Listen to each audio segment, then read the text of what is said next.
சகோதரிகளே, அல்லாஹ்வின் நல்லடியார்களே, அஸ்ஸலாமு அலைக்கும் வரஹ்மத்துல்லாஹி வபரகாத்துஹு. அல்ஹம்துலில்லாஹ். அல்லாஹும்ம ஸல்லி அலா முஹம்மதின் வலா அலி முஹம்மதின் வபாரிக் வஸல்லிம். இது உங்களுடைய இஸ்லாமிய பாதை சேனல். இன்றைக்கி நம்ம ஒரு சகோதரியுடைய வாழ்க்கையில் நடந்த ஒரு விஷயத்தை சொல்கிறோம். அதை கேட்கும் போது உங்களுக்கே ஆச்சரியமாக இருக்கும். நிறைய நேரங்களில் ஒரு சில அமல்கள் நமக்கு தெரியுது, நம்ம சொல்லிகிட்டே இருக்கிறோம், இந்த அமல்கள் ரொம்ப சிறப்பு வாய்ந்தது, இதை ஓதினால் அல்லாஹ் உங்களுடைய கஷ்டத்தை போக்குவான், உங்களுடைய நிலைமையை மாற்றுவான்ட்டு. ஆனால் நம்ம யாருமே எல்லா நேரத்துலையும் அதே விஷயங்களை தொடர்ந்து செய்கிறதில்ல.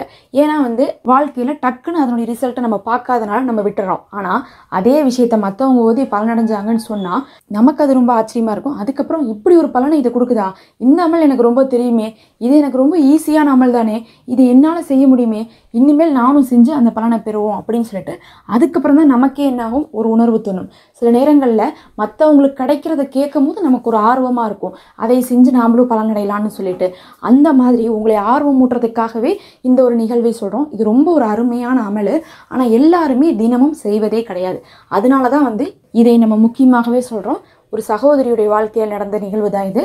ஒரு ஏழ்மையான குடும்பம், ரொம்பவே ஏழ்மையான குடும்பம். ரொம்ப சின்ன வீட்டில் தான் அவங்க வசித்து வராங்க.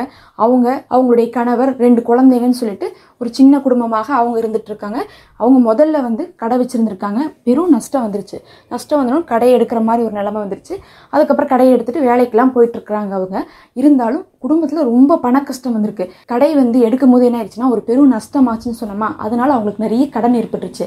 அதனால தொழிலில் நஷ்டமும் கடனும் கடைசியாக என்ன ஆயிடுச்சுன்னா வெளியே வேலைக்கு போகிற மாதிரி ஆயிடுச்சு.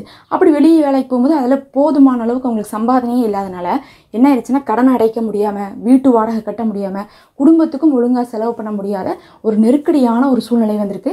அதனால அவங்களுடைய குழந்தைகளுக்கு கூட முடிஞ்ச அளவுக்கு தேவையான விஷயங்களை கூட செய்ய முடியாமல் அவங்க சிரமப்பட்டிருக்காங்க. ரொம்பவே அவங்களுடைய நிலைமை ஒரு 3-4 வருஷமாகவே அந்த கடை அடைக்கப்பட்டதுலேருந்தே ரொம்ப ஏழ்மையான நிலைமையில் அவங்க வாழ்ந்துட்டு வந்திருக்காங்க. அவங்களுடைய ஒரே ஹாஜத் என்னென்னா, நமக்கு ஒரு மல்லிகை கடை வச்சிடணும், அதை வச்சுட்டோம்னா ஏதோ கொஞ்சம் அதில் வரது வச்சு கடனையும் அடைச்சிடலாம், நம்ம வீட்டு வாடகையெல்லாம் கட்டி குழந்தைகளுக்கு தேவையானதெல்லாம் பண்ணிக்கலாம், இதுதான் இப்போ ரொம்ப முக்கியமாக இருக்குன்னு சொல்லிட்டு அவங்களும் அந்த மல்லிகை கடை வைக்கிறதுக்காக எவ்வளவோ முயற்சி பண்ணுறாங்க. ஆனால் அவங்கள்ட்ட கடன் கொடுக்கறதுக்கும் ஆள் இல்லை. ஏற்கனவே கடனாக இருக்கிறதுனால யாரும் புதுசாக கடன் கொடுக்க மாட்டேங்கிறாங்க. அவங்கள்ட்டேன்னு பார்க்கும்போது வேறு எந்த வழியுமே இல்லை, நகையெல்லாம் இல்லவே இல்லை. அவங்க அந்த கடன் ஏற்படும் போதே நகையெல்லாம் கொடுத்துட்டாங்க. அதனால் அவங்கள பொறுத்தளவுக்கு இப்போ அசட்டுன்னு சொல்லிட்டு ஒன்றுமே சொல்ல முடியாது. ரொம்ப வருஷமாக அவர்களுக்கு வரவேண்டிய ஒரு பூர்வீக சொத்து மட்டும் அவர்களுக்கு இருந்துகிட்ருக்கு. அந்த சொத்து இவர்களுக்கு மட்டும் இல்லை, பலருக்கும் அதில் பங்கு இருக்குது. ஆனாலும் பார்த்தா அந்த சொத்து இன்னும் கிடைக்காம இருக்குது. கேஸெல்லாம் போட்டு ரொம்ப இழுவேல் இருக்குது. அதனால இவங்க என்ன நினைக்கிறாங்கன்னா, நம்ம எல்லா பக்கமும் முயற்சி பண்ணி பார்த்துட்டோம், 3-4 வருஷமாக பார்க்குறோம், கடனையும் அடைக்க முடியல, நமக்கு கடை வைக்கிறதுக்கும் முடியல, நம்மள்ட்ட வேற யாரும் காசு கொடுக்க மாட்டாங்க, நம்மள்ட்ட இருக்கக்கூடிய நகைகள் கூட நம்மள்ட்ட இல்லாதனால நமக்கு அந்த சொத்தில் ஏதாவது வந்துட்டா பரவாயில்லைன்னு சொல்லிட்டு இவர்களும் எவ்வளவோ போய் பேசுகிறாங்க. அந்த எதிரால் இருக்கக்கூடிய யார் பிரச்சனை பண்ணிட்டு இருக்காங்களோ அவங்கள்ட்ட போய் பேசுகிறாங்க, சமாதானப்படுத்துகிறாங்க. இது முடிஞ்சிச்சுன்னா எல்லாருக்குமே ஒரு காசு வரும், எங்களுக்கு அதில் பெரிய காசு ஒரு சொத்து சுகம்லாம் வாங்குறோமோ இல்லையோ ஓரளவுக்கான ஒரு காசு தான், ஒரு சின்ன அமௌண்ட் வந்தாலும் பங்கு பிரித்து எங்களுக்கு அது தொழிலுக்காவது ஆகும், நாங்கள் ரொம்ப கஷ்டப்பட்டுட்டு இருக்கோம்னு சொல்லிட்டு இவரும் போய் என்ன பண்ணுறாரு, எல்லாத்திட்டையும் பேசி பேசி பார்க்குறாங்க. அதில் ஒரு 10 பேர்த்தில் ஒரு 7 பேர் ஒத்து வந்தாலும் ஒரு 3 பேர் என்ன பண்ணுறாங்க, முரண்டு பிடிச்சிக்கிட்டே இருக்கிறாங்க. அந்த 3 பேர்த்தினால தான் அந்த கேஸே தொடர்ந்து என்ன ஆகிட்டு இருக்குன்னா முடிவாகாமையே இழுத்துக்கிட்டே இருந்திருக்குது. அவங்களும் எவ்வளோ முயற்சி பண்ணி பார்த்துட்டு ரொம்ப வருத்தத்தில் இருக்காங்க. அவங்களுக்கு இப்போ அதை விட்டால் வேறு வழி இல்லை. ஏன்னா அவங்க எல்லாத்தையும் பார்த்துட்டாங்க 3-4 வருஷமாக, எந்த வழியிலையுமே அவங்களுடைய நிலைமை மாறுறதுக்கே இல்லை. கடைசிக்கு நமக்கு இது வருதோ வரலையோ, இது ஒன்று தான் நமக்கு தெரிஞ்ச வழி, நமக்குன்னு உண்டான ஒரு விஷயம் நிலுவையில் இருக்குதுங்கிறது மட்டும்தான் நமக்கு வர்றதுக்கு வாய்ப்பு இருக்கோ தவிர காணாத வழிகளை நம்ம தேட முடியாதுன்னு சொல்லிட்டு அதற்காக அவங்க நினச்சி ரொம்ப வருத்தப்படுறாங்க. அப்போ தான் அந்த அக்கா இந்த ஒரு இபாதத்தை தொடர்ந்து செய்து வராங்க. அதுக்கப்புறம் இதை செய்ய ஆரம்பிச்சோன்னுமே பார்த்துட்டா பெரிய பெரிய மாற்றங்கள் அவங்களுக்கு நடக்க ஆரம்பிக்குது. திடீர்னு அந்த முக்கியமான ஆட்கள்லாம் கொஞ்சம் மனசு மாறுறாங்க. அவங்களுக்கு வேற பக்கம் இருந்து நெருக்கடி வர ஆரம்பிச்சனால சரி இந்த விஷயத்தை முடிச்சுட்டு இதில் வர்ற லாபத்தை பார்க்கலாம், இதில் நம்ம ரொம்ப விடாப்பிடியாக இருந்தால் கடைசி வரையும் நமக்கு காசு வராதுன்னு சொல்லிட்டு அவங்களே விட்டு கொடுக்க ஆரம்பிச்சனால என்ன ஆயிடுச்சுன்னா கேஸ் சுமூகமாக முடிஞ்சு நல்லபடியாக அந்த சொத்து பிரிஞ்சு வந்துடணும் இவர்களுக்குன்னு சொல்லிட்டு ஒரு காசு வருது. எதிர்பார்த்ததை விட நல்லாவே அவங்களுடைய பங்கு அதிகமாகவே வருது.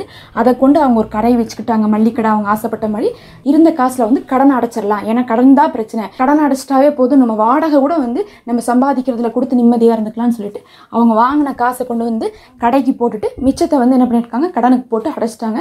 அவங்களுக்கு வந்தது அதுக்கே சரியாக போச்சு. இருந்தாலும் கடை வச்சதுக்கப்புறம் என்ன ஆயிடுச்சுன்னா அது அவங்களுக்கு ரொம்ப பறக்கத்தாக போயிருக்கு. நல்லா வந்து அந்த ஏரியாலேயே கடையே இல்லை, மல்லிகை கடையே இல்லை.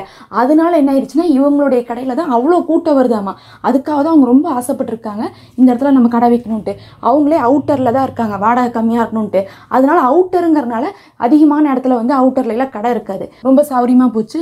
அதுலேயும் அவுட்டரில் காலேஜ்லாம் இருக்குது, அங்கே பக்கத்தாலெல்லாம் வந்து ஹாஸ்டல்லாம் இருக்கிறனால ஹாஸ்டல் பிள்ளைகளாக வந்து ஹாஸ்டல் பசங்கள்லாம் வந்து நிறைய வந்து இங்கே தான் வந்து இந்த கடையில் பொருள்லாம் வாங்குறதுனால சின்ன சின்ன பொருட்கள் வாங்குறது இவங்களுக்கு என்ன ஆயிடுச்சுன்னா பெரிய லாபமாக போயிடுச்சு. அதுக்கப்புறம் அந்த காசு வச்சு இவங்களே சம்பாதிச்சு நல்ல நிலைமைக்கு வந்துட்டாங்க அல்ஹம்துலில்லாஹ்ன்ட்டு. அது அத்தனைக்கும் காரணம் என்னன்னு பார்க்கும்போது அவர்கள் தொடர்ச்சியாக வந்து விடாமல் அவங்க வந்து என்ன பண்ணாங்களாமா, இஸ்திகஃபார் செய்து வந்தார்களாமா. அந்த பெண்மணி சொன்னது, அல்லாஹ்விடத்துல பாவம் மன்னிப்பை பல்வேறு விதத்தில் கேட்டுகிட்டே இருந்தேன். ஏன்னா ஏன் வந்து எனக்கு இவ்வளோ கஷ்டம், நான் யாருக்கும் எந்த ஒரு தப்பு பண்ணதே இல்லை, இருந்தாலும் என் லைஃப்பில் இவ்வளோ கஷ்டம் வந்துக்கிட்டே இருக்குது அப்படின்னு சொல்லிட்டு நாங்களும் எவ்வளோ முயற்சி பண்ணிட்டோம். கடனுக்கு மேலே கடன் போயிட்டு இருக்குது, வீட்டு வாடகை கூட காசு இல்லை, எங்களால் ஒரு சின்ன சொந்த தொழில் கூட வைக்க முடியலேன்னு சொல்லிட்டு ரொம்ப வருத்தமாக இருந்துச்சு. அதனால அல்லாஹ்விடத்துல பாவம் மன்னிப்பு அதிகமாக கேட்டுக்கிட்டே இருந்தேன். அந்த இஸ்திகஃபாருடைய பரக்கத்தினால தான் அந்த கேஸ் நல்லபடியாக முடிஞ்சு எங்கள் கடன் அடைஞ்சு ஒரு நிம்மதியாக நாங்கள் இப்போ சாப்பிட்றோம் தங்குறோன்னா அது அதனால தான் அப்படின்னு சொல்லிட்டு அந்த சகோதரி சொல்கிறாங்க. நம்ம வாழ்க்கையிலையும் பார்த்திங்கன்னா இஸ்திகஃபார் அப்படிங்கிறது பார்த்திங்கன்னா ஒரு பெரும் சாவியாக இருக்குது. அந்த சாவியை போட்டால் போதும் நம்ம கஷ்டம் அப்படின்னு சொல்லக்கூடிய அந்த பூட்டை திறந்துடும். நாம் ஆனால் என்ன பண்ணுறது, அந்த இஸ்திகஃபாரை ஓதுறதில்ல. இஸ்திகஃபார் அப்படின்னு சொல்லிட்டாவே அல்லாஹ் இடத்துல மன்னிப்பு கேட்கக்கூடிய அனைத்துமே இஸ்திகஃபார் தான். அஸ்தோஃபிருல்லா ஓதலாம், அல்லாஹ் மகஃபிர்லி ஓதலாம், இல்லையா நீங்கள் 2 ரக்காயத்து வந்து இஸ்திகஃபார் நஃபில் தொழுகலாம், இல்லையா பாவ மன்னிப்புக்காக அல்லாஹ் எனக்கு ஏன் இவ்வளோ ஒரு நெருக்கடியான நிலைமை என் வாழ்க்கையிலன்னு சொல்லிட்டு நீங்கள் என்ன பண்ணலாம், ஒரு நோன்பு வைக்கலாம், நீங்கள் என்ன அமல் வேணால் வந்து இஸ்திகஃபாருக்காக செய்யலாம். குறைஞ்சது நம்ம வந்து அஸ்தோஃபிருல்லா ஓதுறது. மற்றபடி நீங்கள் பாவ மன்னிப்பை எப்படி வேணால் கேட்கலாம், எந்த விதத்தில் வேணால் கேட்கலாம். ஆனால் அதை அதிகமாக கேட்க கேட்க உங்கள் நிலைமையில் நல்ல ஒரு மாற்றமும் உங்களுடைய கஷ்டமெல்லாம் நீங்கி செல்வ செழிப்பையும் ஏற்படுத்தி கொடுக்கும். இது உங்களுக்கு பயனுள்ளதாக இருக்கும்னு நினைக்கிறேன். மறக்காமல் சப்ஸ்கிரைப் பண்ணிக்கோங்க. இந்த வீடியோக்கு ஒரு லைக் கொடுங்க. நம்ம தொடர்ந்து அமல்களை போட்டுட்ருக்கோம், மறக்காமல் பார்த்து வாங்க. அஸ்ஸலாமு அலைக்கும் வரஹ்மத்துல்லாஹ்.